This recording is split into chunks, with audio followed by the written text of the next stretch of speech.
How's it going, guys? Today we have our first sponsored video, and this video is sponsored by an upcoming game, AFK Journey, which they gave me the chance to try out their most recent beta voyage test. And even though this video is sponsored, I assure you that you'll only get my actual honest opinion on the game after I've played it for like 3 days. Now, for those of you who doesn't know about AFK Journey, it's a new game by Lilith Games, who made AFK Arena. I think it's their most famous work, I would say, which I've actually played that and Rise of Kingdoms, and I think this light I barely touched. And that's basically the reason I took the offer, because eventually I was going to try the game myself when it actually releases, so why not, right? So the first thing I probably want to talk about the game is the combat system, because I feel that is one of the biggest changes they've made from AFK Arena, which is the game I've played the most with their product. To begin with, yes, it is still mostly automatic combat, and you choose like when to activate ultimates. I think that's really familiar stuff. But this time around, instead of just 5 tiles and you have to place 5 heroes and then it's only like 2 in the front and 3 in the back, like the usual stuff, you have 10 tiles to work with, and you can deal with whichever type of strategy you want to go with. And then you can actually change it according to different stages as well. And this actually matters a lot, since there are like a ton of challenge stages with like different mechanics, such as wall blocking off your movement, or even like higher wall that will block your attack, explosive barrels, some damage mechanic that will not only hit you, your enemies, but also your units as well.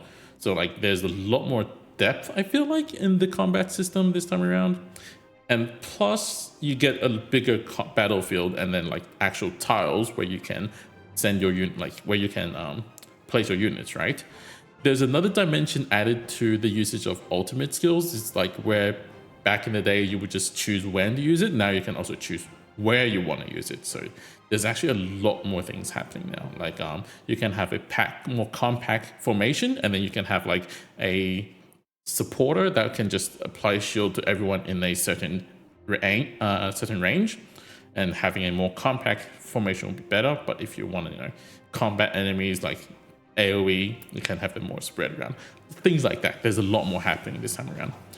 So essentially you can expect way deeper strategy when it comes to combat, and I can't wait to copy people's teams and read the tier list on who to pull, because I definitely will need that. There's an absurd amount of characters, as per usual, that you can pull in this game, and I can't imagine how many different strategies there can be with like the whole new positioning stuff. It's going to be super complicated, and I definitely won't be trying to figure all of that out myself, for sure.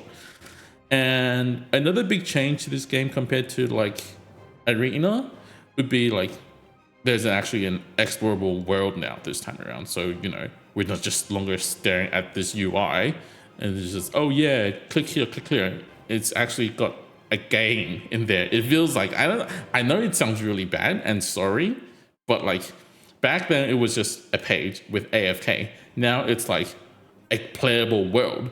It just makes it so much better. You go around finding chests, solve puzzles, and sometimes you misclick into other players where you will just see in the field. And I feel like that's actually a really good change, because it makes the game world feels more lively, kinda, rather than just me alone. So I guess that's also a really good change in my opinion. I don't know that about you, because like I said, you can when you want to open a chest, then you press F, as you would on your PC version, and you just accidentally hit other characters, and you're like, you want to befriend them? No, I just want to open the chest. But that is that. The next thing that gave me a really strong impression is probably how like the game will perhaps never run out of content. So picture this.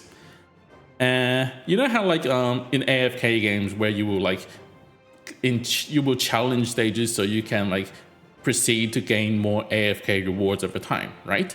So this is me in this game clearing the main story, and I unlocked level 1125 of AFK stages. And how far was I into the game at this point? About 45 minutes, and I was at stage 12. And what did I unlock? 1,125. Like, Jesus Christ, how much content are you guys stuffing in here, and how much time are you expecting out of me? I don't know. And you know, these type of games, you know, you push your stages, like you keep pushing in the stages, and you just get hard stuck. Like no matter how you change your team, whatnot, you just can't get past it.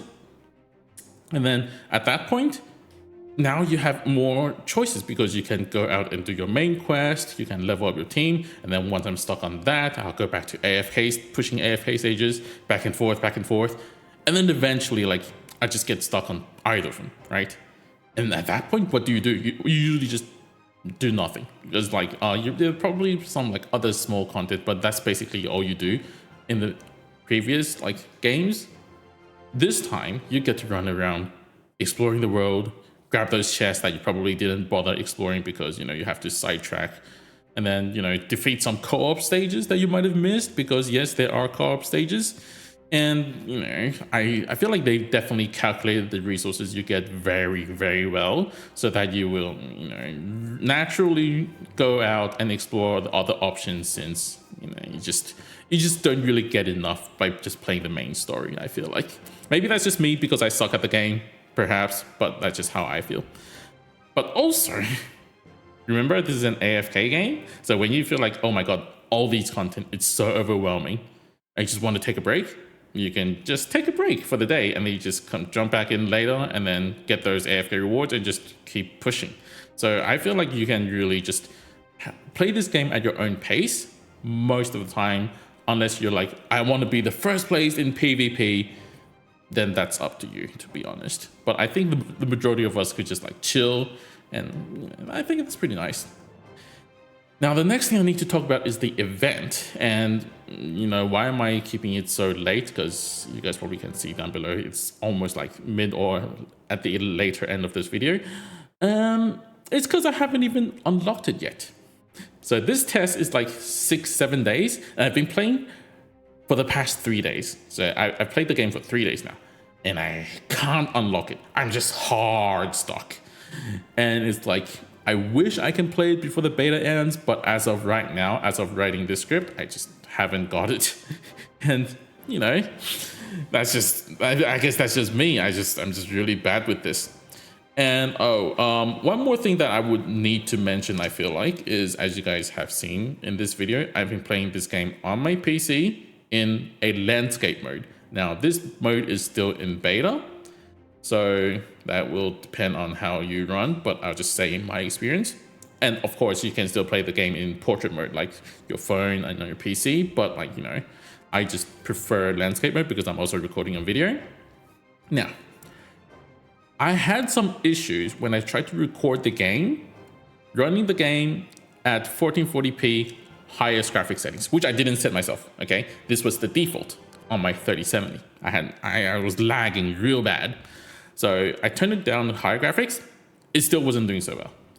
It was only when I had it on medium graphics that it ran relatively smooth.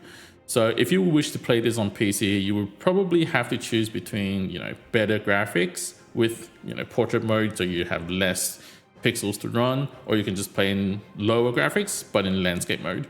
That's up to you. And, you know, maybe when they remove the, in bracket, beta mode of this landscape mode, things would get better. I can't assure you because, like I said, this is still a beta version of the game. Maybe when it finally releases, it will be perfectly fine, but that's just my experience. So in the end, who would I recommend this game to? Well, first, those of you who's played AFK Arena and you just want to try something new of a similar game style, but you know, you want more than just AFK Arena and just more content in it, this is probably a game good for you because you will be, you know, here in the earliest days, because, you know, with these type of games, you want to be like one of the earliest bunch to join the game, so you don't feel like you're lagging behind in PvP. Also, for those of you who just want a casual game that you can choose to put the time into when you wish to, because that you surely can, but also you can be like hassle free when you're busy with your other stuff like work and whatnot. I think this game will surely do the job for you. That's about it for me. If you guys have more questions towards the games, I would highly recommend checking out more videos of the game. Like, I think there's like 500 videos that YouTube had already recommended me on this game. Or you can just join the official Discord from the link below. And oh, I'll also leave a link to pre-register the game. So if you're interested, maybe check it out. Thanks for watching this video, and I'll see you guys next time. Bye.